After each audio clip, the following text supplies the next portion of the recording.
Assalamualaikum warahmatullahi wabarakatuh. Waalaikumsalam warahmatullahi wabarakatuh. Selamat siang semeton CNS dimanapun kalian berada. Kembali lagi di Beken Berita Kekinian Provinsi Nusa Tenggara Barat. Nah, kali ini bersama aku Kia, aku akan membawakan 7 berita terpercaya dan terkini. Jangan berlama-lama, mari kita simak.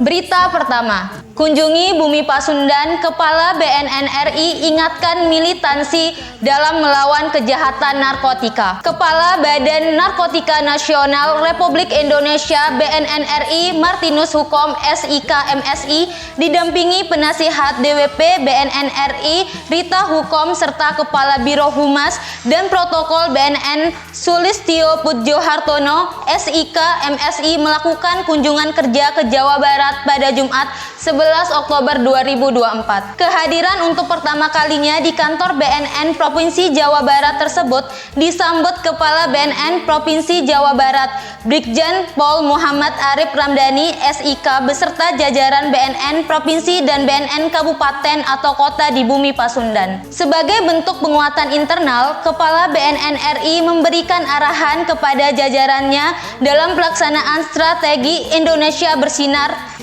meliputi 5 aspek, yaitu penguatan kolaborasi, penguatan intelijen, penguatan wilayah pesisir, penguatan wilayah perbatasan, dan pendekatan ikonik serta tematik. Di tengah keterbatasan sumber daya kita, Kepala BNN Provinsi dan jajaran terus eksis. Jika berbicara tentang memaksimalkan organisasi ini, yang pertama ingin saya sampaikan adalah BNN ini salah satu lembaga yang anggarannya kecil. Namun kita lihat tentang ke depan, mulai dari pusat hingga daerah, ini menjadi fokus saya bagaimana memaksimalkan anggaran, ujar Martinus Hukom. Lanjutnya, saya tidak ingin terjadi dikotomi terus dalam organisasi ini. Tidak boleh dibangun dikotomi sipil, militer, Polri dalam BNN. Yang ada adalah pengawal BNN. Dalam pertemuan ini terjadi dialog antara Kepala BNN RI dan jajarannya di wilayah Jawa Barat. Disampaikan harapan agar BNN bisa lebih melekat dan melebur pada masyarakat sehingga pesan-pesan anti narkoba dapat diterima, khususnya oleh kalangan anak muda yang tengah marak terjerat narkoba. Pada akhir pertemuan, Martinus Hukom mengingatkan agar BNN harus bisa bersikap militan, karena menurutnya bekerja di BNN merupakan polisi narkoba Indonesia yang diberikan wewenang untuk memberantas narkotika. Sebab itu, kultur harus terus dibentuk dan dibina. Berita kedua, siaran pers kolaborasi BNN, Ditjen Bea dan Cukai melawan kejahatan narkotika, sita puluhan kilogram narkotika, selamatkan lebih dari 20.000 jiwa Bangkalan 15 Oktober 2024. Sebagai aksi nyata dalam melaksanakan tugas memberantas peredaran gelap narkotika dan memutus mata rantai jaringan sindikat narkotika, Badan Narkotika Nasional BNN beserta TNI Polri, Ditjen Bea dan Cukai, DCBC, serta aparat penegak hukum lainnya secara kolaboratif melakukan upaya represif guna menekan suplai narkotika di Indonesia. Dalam beberapa pekan terakhir, soliditas aparat penegak hukum dalam pemberantasan narkotika dibuktikan dengan keberhasilan penggalangan upaya penyelundupan narkotika serta terungkapnya kasus clandestine laboratori dan tindak pidana pencucian uang TPPU, hasil kejahatan narkotika senilai puluhan miliar rupiah. Sinergitas yang baik dalam memberantas peredaran gelap narkotika tidak hanya dijalin oleh BNN pusat, melainkan seluruh jajaran instansi vertikal BNN, baik di provinsi maupun kabupaten atau kota. Hal tersebut dibuktikan dengan keberhasilan pengungkapan kasus tindak pidana narkotika yang dilakukan oleh BNN Provinsi Jawa Timur.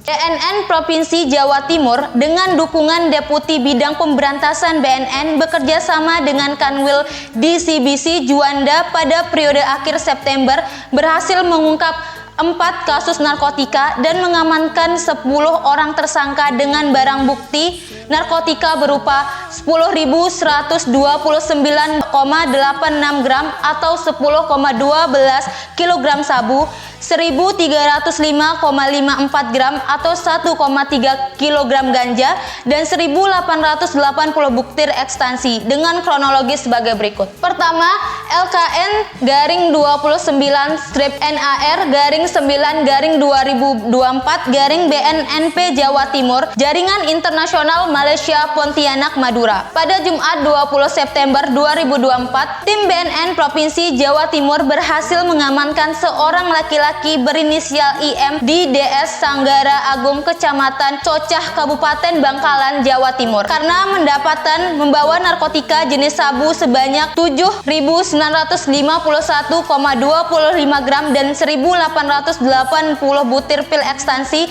yang disimpan di dalam kopernya. Berdasarkan pengakuan IM, koper berisi narkotika tersebut ia dapatkan dari seorang laki-laki yang menyewa sebuah kamar di salah satu hotel di Surabaya. Selanjutnya, pada Senin 23 September 2024, tim BNN Provinsi Jawa Timur bekerja dengan tim Direktorat Intelijen serta Direktorat Penindakan dan Penggajaran Deputi Bidang Pemberantasan BNN berhasil mengamankan MF, penyewa kamar hotel di Surabaya yang berperan sebagai kurir. Bersama tersangka lainnya yaitu EH, pemilik paket narkotika jenis sabu dan ekstansi di rumahnya yang berada di Singkawan, Kalimantan Barat. Ancaman hukum yang akan didapat ialah para tersangka dijerat dengan pasal 114 ayat 2 dan atau pasal 112 ayat 2, JO pasal 132 ayat 1 Undang-Undang Nomor 35 Tahun 2009 tentang narkotika dengan ancaman maksimal hukuman mati atau pidana penjara seumur hidup. Kedua, LKN-9-2024-BNNP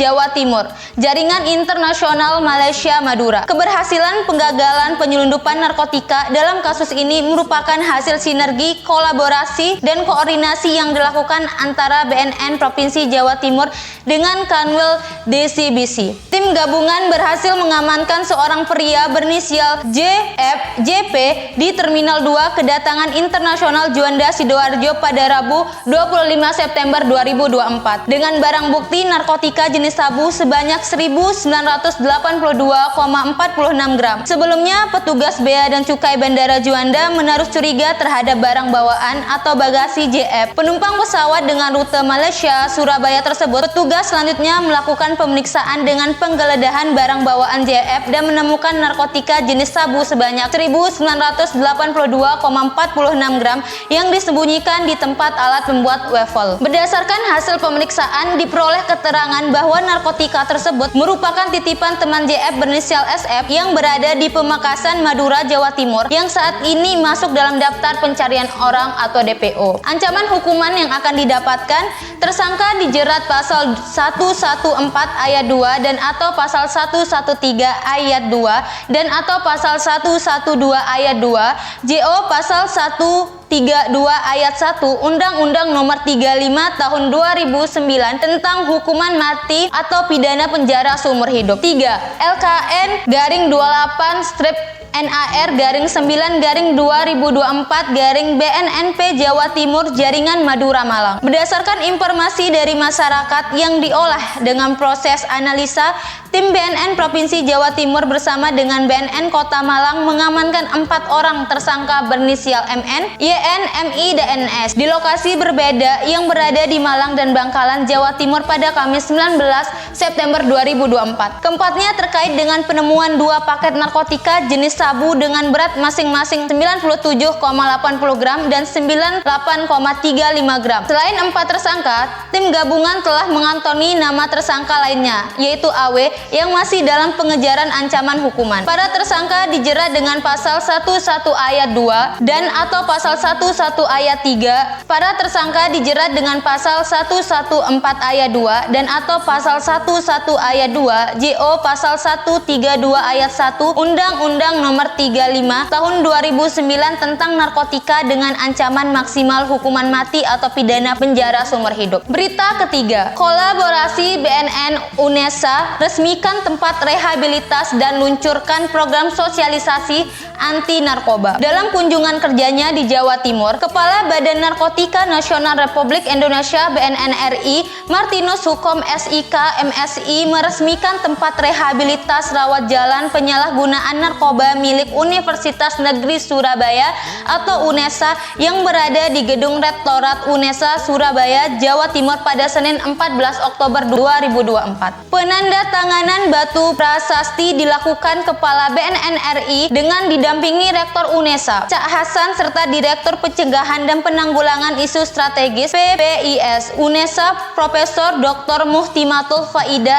MAG dan Kepala BNN Provinsi Jawa Timur Awang Joko Romitro usai memberikan kuliah kebangsaan tentang penguatan kolaborasi dan peranan pendidikan dalam pencegahan dan pemberantasan penyalahgunaan dan peredaran gelap narkotika P4GN. Selain meresmikan tempat rehabilitasi, Kepala BNN-RI juga meluncurkan program sosialisasi anti narkoba kepada 100 sekolah di Jawa Timur yang diinisiasi oleh UNESA dan BNN Provinsi Jawa Timur dan berlangsung pada periode Oktober sampai dengan November. Dikatakan Rektor UNESA Cak Hasan bahwa UNESA memiliki perhatian khusus terkait dengan penyalahgunaan dan peredaran gelap narkotika dengan membentuk Direktorat PPIS yang memiliki tugas pokok dan fungsi dalam penanggulangan permasalahan isu strategis, salah satunya narkotika. Seluruh upaya yang dilakukan UNESA dalam P4GN adalah ikhtiar untuk mewujudkan Indonesia yang bersih tanpa narkoba.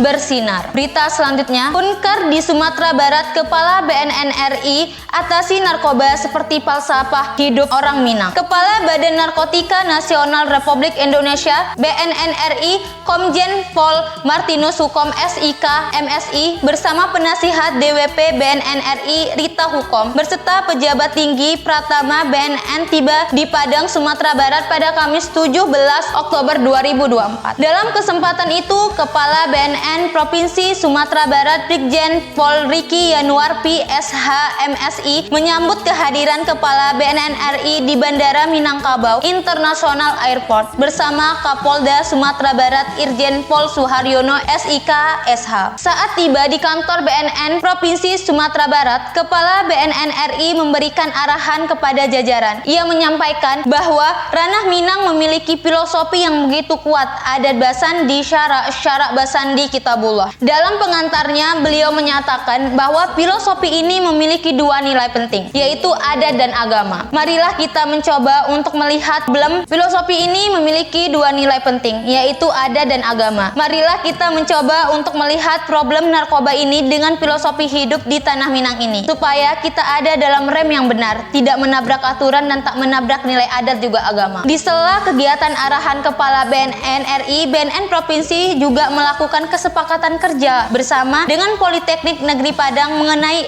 ENO, sebuah pengembangan teknologi pengundusan bahan narkotika lewat sebuah machine learning. Terobosan ini diapresiasi oleh Kepala BNN-RI. Nantinya bisa dikembangkan lagi oleh Pusat Laboratorium BNN. ENOS dinilai dapat memudahkan pekerjaan petugas dalam mengendus keberadaan narkotika. Selain memberikan motivasi serta arahan kepada jajaran di Provinsi Sumatera Barat, dalam agenda kerjanya, Kepala BNN-RI juga akan melaksanakan komprehensif course pengungkapan kasus tindak pidana narkoba atau narkotika pada Jumat 18 Oktober 2024. Nah, berita selanjutnya, BNN DEA sukses gelar workshop bidang intelijen. Kegiatan Digging Deeper Narcotic Analysis Workshop gelombang 1 yang dimulai pada Senin 14 Oktober 2024 resmi ditutup. Proses penutupan pelatihan kolaborasi BNN dengan Drug Enforcement Administration or DEA tersebut dilaksanakan di Aula Ki Hajar Dewantara, Pusat Pengembangan Sumber Daya Manusia PPSDM BNN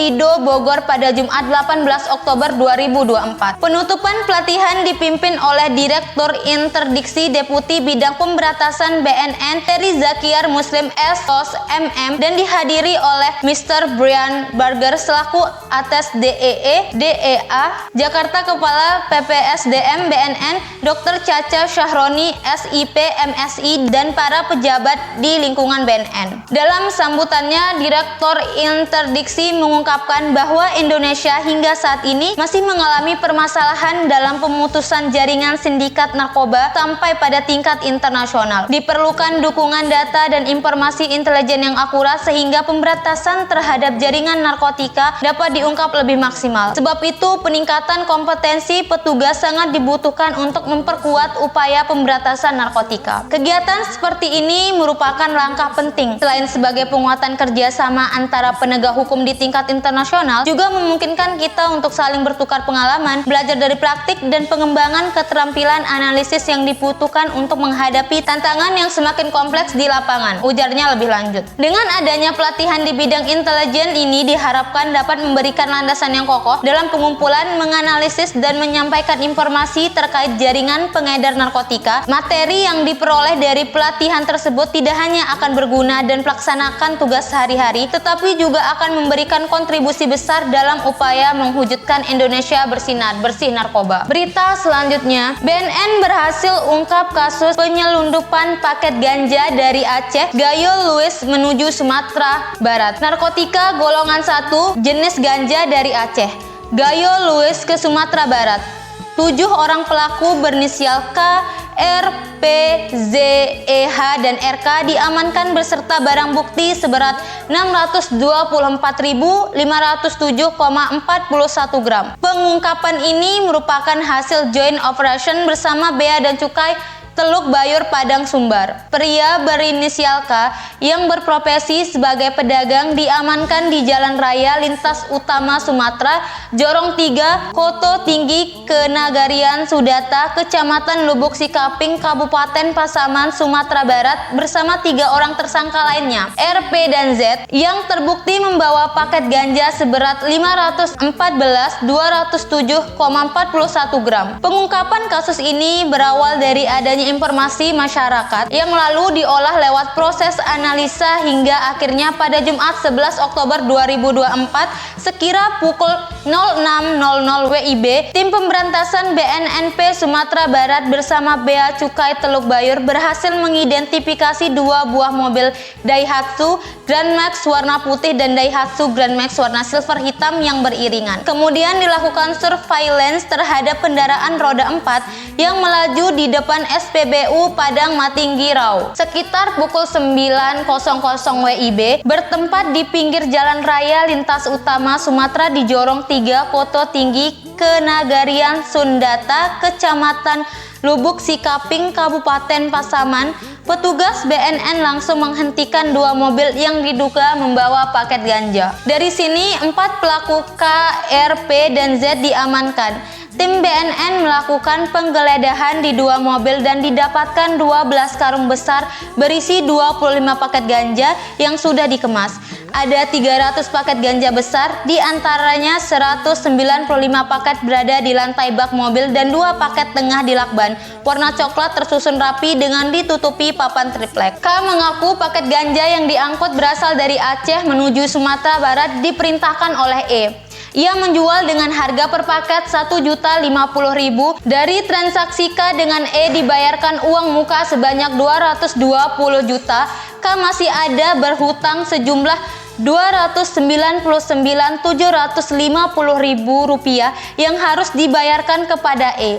E sendiri berhasil diamankan oleh tim Dakjar BNN RI di Medan, Sumatera Utara bersama H yang membantu mengangkat paket ganja untuk dikirim. Tim BNN kembali melakukan pengembangan, ditemukan juga ganja sebanyak 113 paket besar seberat 110,300 gram di sebuah rumah milik RK. Barang itu merupakan bagian dari milik P yang dibeli dari E pada September 2024. Dari kawanan ini, E memiliki peran sebagai perantara jual beli ganja dibantu oleh H yang menyusup barang haram di bak mobil. Diketahui paket tersebut dimiliki oleh J yang saat ini masih di DPO di daerah Balangkerejen, Gayo Luis, Provinsi Aceh. Dari kasus ini, BNN berhasil mengamankan 495 paket ganja dengan berat 514,9612 gram, 2 paket sedang 111,29 gram dan 113 paket besar ganja 110-300 gram, jadi total berjumlah 624.507,41 gram dari 7 orang pelaku dengan memiliki peran masing-masing. Ancaman hukuman: para tersangka dijerat pasal 115 ayat 2 JO, pasal 114 ayat 2 JO, pasal 11 ayat 2 JO, pasal 132 ayat 1 Undang-Undang Nomor 35 Tahun 2009 tentang narkotika. Atas pengungkapan kasus ini dengan jumlah barang bukti narkotika jenis ganja yang berhasil disita, BNN berhasil menyelamatkan 312.000 anak bangsa dari potensi penyalahgunaan narkotika. Terungkapnya kasus peredaran gelap narkotika jenis ganja ini merupakan tindakan serius BNN untuk menyelamatkan generasi penerus bangsa dari penyalahgunaan narkotika dengan memperhatikan dampak buruk yang ditimbulkan berlandaskan hukum Undang-Undang Narkotika Nomor 35 Tahun 2009 menyatakan bahwa ganja termasuk dalam narkotika golongan 1. Sadarilah bahwa kejahatan narkotika merupakan ancaman moral dan kemanusiaan, di mana dapat melemahkan sendi-sendi kehidupan dalam berbangsa dan bernegara. Mari bersama menjaga bangsa ini demi mewujudkan Indonesia bersinar bersih dari narkoba. Berita selanjutnya dilansir dari Lombok Post. Diduga edarkan sabu, 4 pelaku asal Praia Barat dicokok polisi. Mereka diamankan bersama barang bukti seberat 9,39 gram di Kecamatan Praia Barat, Lombok Tengah. Keempat orang terduga pelaku yang diamankan inisial S umur 31 tahun, RH umur 26 tahun, BA 26 tahun, dan H 32 tahun. Kata Kepala Satres Narkoba Polres Lombok Tengah Ibtu Pedi Miharja pada wartawan di ruangannya Rabu 16 Oktober 2024. Pedi menyampaikan para terduga pelaku memiliki tugas dan peran masing-masing. Untuk terduga pelaku inisial S merupakan bandar barang haram tersebut, sedangkan BA dan RH merupakan penjualnya dan H merupakan pengguna aktif. Adapun kasus ini terungkap setelah pihaknya mendapat informasi dari masyarakat bahwa di rumah terduga S di Kecamatan Praia Barat kerap digunakan sebagai tempat transaksi barang haram tersebut. Ada informasi dari masyarakat, kemudian kita dalami dan kita selidiki kebenaran informasi tersebut, ungkapnya. Kemudian pihaknya melakukan penangkapan kepada terduga pelaku yang diduga sedang akan melaksanakan transaksi barang tersebut. Dari hasil penggeledahan di TKP dan penggeledahan badan, polisi berhasil mengamankan 5 bungkus plastik klip transparan berisikan kristal bening diduga narkotika golongan 1 jenis sabu dengan berat bruto 9,39 gram. Saat ini terduga pelaku diamankan di Manpolres Lombok Tengah guna dilakukan penyelidikan lebih lanjut. Tutup dia. Nah, semeton, itulah berita yang menutup Beken pada episode hari ini. Untuk semeton yang di rumah yang belum mendengarkan berita, bisa nih follow akun kita atau akun platform media sosial kita dari Facebook, Instagram, YouTube, Twitter, maupun Spotify. Sekian dan terima kasih. Wassalamualaikum warahmatullahi wabarakatuh.